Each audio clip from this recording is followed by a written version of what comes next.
ಈ ಬೆಂಗಳೂರಿನ ಅಷ್ಟು ಶಾಸಕರು ಕೂಡ ಗ್ರೇಟರ್ ಬೆಂಗಳೂರು ಆಡಳಿತದಲ್ಲಿ ಸದಸ್ಯರಾಗ್ತಾರೆ. ಎಷ್ಟರ ಮಟ್ಟಿಗೆ ನೀವು ಒಲವು ತೋರಿಸ್ತೀರಾ ಅನ್ನೋದು ಕೂಡ ಪ್ರಶ್ನೆ. ರಾತ್ರಿ ಸುರಿದ ಧಾರಾಕಾರ ಮಳೆಯಿಂದಾಗಿ ಶಾಂತಿ ನಗರದ ಜನ ತತ್ತರಿಸಿ ಹೋಗಿದ್ದಾರೆ. ಶಾಂತಿ ನಗರದ ನಿವಾಸಿಗಳಿಗೆ ಜಲ ದಿಗ್ಬಂಧನ. ಈಗ ತಾನೇ ಬಸ್ ಸ್ಟ್ಯಾಂಡ್ ನೋಡಿದ್ರಲ್ಲ, ಮನೆಗಳ ಪರಿಸ್ಥಿತಿ ಕೂಡ ಹಾಗೆ ಇದೆ.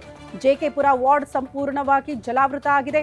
ಮನೆಗಳಿಗೆ ಭಾರಿ ಪ್ರಮಾಣದಲ್ಲಿ ನೀರು ನುಗ್ಗಿದೆ. ಜನ ರಾತ್ರಿ ಇಡೀ ಜಾಗರಣೆ ಮಾಡಿದ್ದಾರೆ. ಈಗಲೂ ಕೂಡ ಜನ ಹೊರಗಡೆ ಬರಬೇಕು ಅಂದ್ರೆ ಪರದಾಡಬೇಕು. ಕಾರಣ ಮನೆಯಲ್ಲಿ ನೀರು ತುಂಬಿಕೊಂಡಿದೆ. ಆ ನೀರನ್ನ ಎತ್ತಿ ಹಾಕುವಂತಹ ಪ್ರಯತ್ನಗಳು ನಿರಂತರವಾಗಿ ಆಗ್ತಾ ಇದೆ. ಎತ್ತಾಕ್ತಾರೆ? ಹೊರಗಡೆ ಹಾಕಿದ್ರೆ ಮತ್ತೆ ಒನ್ಸ್ ಅಗೇನ್ ಮಳೆ ಬಂದ್ರೆ ಅದೇ ಮಳೆ ನೀರು ಒಳಗಡೆ ಸೇರ್ಕೊಳ್ಳುತ್ತೆ. ನೋಡಿ, ಆಟೋ ಕಂಪ್ಲೀಟ್ ಆಗಿ ಅರ್ಧಕರ್ಧ ಮುಳುಗಡೆಯಾಗಿದೆ. ಆರಂಭದಲ್ಲೇ ಹೇಳ್ತಿದ್ನಲ್ಲ, ಮನೆಗಳಿಗೆ ಜಸ್ಟ್ ಮಳೆ ನೀರು ಮಾತ್ರ ನುಗ್ಗೋದಲ್ಲ, ಬದಲಾಗಿ ಕೊಳಚೆ ನೀರು ಕೂಡ ನುಗ್ಗುತ್ತೆ. ಇಂಥ ಕೊಳಚೆ ನೀರನ್ನ ಜನ ತಮ್ಮ ಕೈಯಿಂದ ಆಚೆ ಹಾಕಬೇಕಲ್ಲ. ಮನೆಗಳಿಗೆ ನುಗ್ಗಿದಾಗ ಮನೆಯ ಒಳಗಡೆ ಇದ್ದವರ ಪರಿಸ್ಥಿತಿ ಏನು?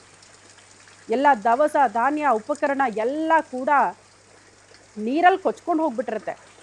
ಈ ಜೀವನ ಮತ್ತೆ ಸರಿದೂಗಿಸೋದಕ್ಕೆ, ಸರಿ ಮಾಡ್ಕೊಳ್ಳೋದಕ್ಕೆ ಆ ಜನ ಪರದಾಡಬೇಕು. ಯಾರು ಕೂಡ ಅವ್ರ ನೆರವಿಗಂತೂ ಬರೋದಿಲ್ಲ. ನೋಡಿ, ದ್ವಿಚಕ್ರ ವಾಹನಗಳು ಅಂದರೆ ಸ್ಕೂಟರ್ ಇರಬಹುದು, ಬೈಕ್ ಇರಬಹುದು, ಈ ಆಟೋಗಳು ಎಲ್ಲವೂ ಕೂಡ ಮನೆ ಮುಂದೆ ನಿಲ್ಲಿಸಿದ ಸಂದರ್ಭದಲ್ಲೇ ಅರ್ಧಕರ್ಧ ಮಳೆ ನೀರಿನಿಂದ ತುಂಬಿಕೊಂಡು ಹೋಗಿರುವಂಥ ದೃಶ್ಯ. ಅದೇ ಮಳೆ ನೀರಲ್ಲಿ ಕೊಳಚೆ ನೀರು ಕೂಡ ಕೊಚ್ಕೊಂಡು ಬರ್ತಾ ಇರುವಂಥ ದೃಶ್ಯವನ್ನು ನೋಡ್ತಾ ಇದ್ದೀರಿ. ಇಂಥ ನೀರು ಮನೆಗಳಿಗೆ ನುಗ್ಗುತ್ತೆ ಅಂದರೆ ಯಾವ ರೀತಿ ಇರಬಾರದು ಜನರ ಪರಿಸ್ಥಿತಿ.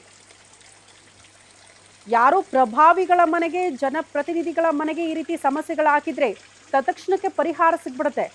ಆದರೆ ಇಲ್ಲಿ ಸಫರ್ ಆಗೋದು ಮಧ್ಯಮ ವರ್ಗದವರು, ಬಡ ವರ್ಗದವರು. ನೀವು ಒದ್ದಾಡಿ ನೆಕ್ಸ್ಟ್ ನೋಡ್ಕೊಳ್ಳೋಣ ಅನ್ನೋ ರೀತಿಯಲ್ಲಿ ಜನಪ್ರತಿನಿಧಿಗಳು ಡೋಂಟ್ ಕೇರ್ ಅಂತಾರೆ. ಸಂಬಂಧಪಟ್ಟಂತಹ ಇಲಾಖೆಯ ಅಧಿಕಾರಿಗಳನ್ನಾದರೂ ಬರ್ತಾರಾ? ಅದು ಕೂಡ ಬರಲ್ಲ. ಯಾವಾಗ ಬರ್ತಾರೆ ಗೊತ್ತಾ? ನೀರಿನ ಪ್ರಮಾಣ ತಾನಾಗ್ಲೇ ಕಡಿಮೆ ಆದಾಗ ಬರ್ತಾರೆ.